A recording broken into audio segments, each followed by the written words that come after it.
20 জানুয়ারি ঘড়ির কাঁটায় সকাল ৯টা ৫ মিনিট বড় একটি প্রিজন ভ্যানে ঢাকার চিফ ম্যাজিস্ট্রেট আদালতে হাজতখানায় আনা হয় সাবেক শিক্ষামন্ত্রী দীপুমণিকে।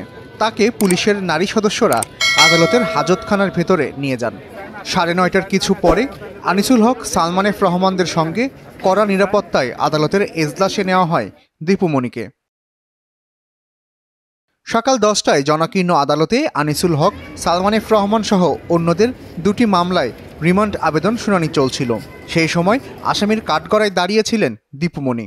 এক পর্যায়ে দেখা যায় দীপুমণির বাঁ হাতে কয়েকটি টিস্যু পেপার আর ডান হাতে কলম। দীপুমণি টিস্যুর উপর কিছু লিখতে শুরু করেন। প্রায় 5 মিনিট ধরে টিস্যু পেপারের উপর কিছু একটা লেখেন তিনি। তারপর কাঠগড়ার সামনে দাঁড়িয়ে থাকা আইনজীবীর পোশাক পরা এক ব্যক্তির হাতে সেই টিস্যু পেপার তুলে দেন দীপুমণি। এরপর ওই ব্যক্তি নিজের মুঠোফোনে দীপুমণির দেওয়া সেই চিঠির ছবি তোলেন। পরে তা ভাঁজ করে বাঁ হাতে রাখেন। সংবাদকর্মীরা দেখতে পান দীপুমণি ওই ব্যক্তির হাতে চিঠি দেওয়ার পর জুনায়েদ আহমেদের সঙ্গে কথা বলেন। সালমান এফ রহমানের সঙ্গেও দীপুমণিকে হাসি মুখে কথা বলতে দেখা যায়। অনুমতি ছাড়া দীপুমণি চিঠি লিখতে ও হস্তান্তর করতে পারেন না, এমনকি আইনজীবী ব্যতীত অন্য কারো সঙ্গে কথাও বলতে পারেন না বলে জানিয়েছেন ঢাকা মহানগর দায়রা জজ আদালতের প্রধান পিপি ওমর ফারুক ফারুকী। প্রায় এক পাত্র একটা চিঠি আপনার লেখা হয়েছে, সেই চিঠিটা হস্তান্তর হয়েছে।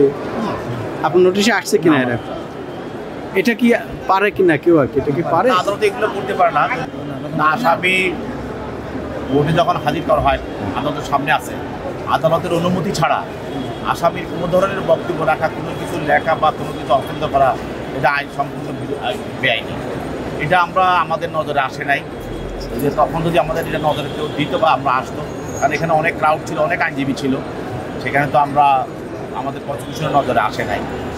সেখানে পুলিশের নজরে আসছে কিনা জানি না। যদি আসতো তাহলে আমরা সেখানে ব্যবস্থা গ্রহণ করতাম।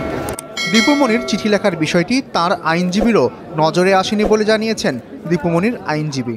এদিকে 20 জানুয়ারি দীপুমণিকে যাত্রাবাড়ী থানার পৃথক দুটি হত্যা মামলায় গ্রেপ্তার দেখিয়ে কারাগারে পাঠানোর আদেশ দেওয়া হয়েছে।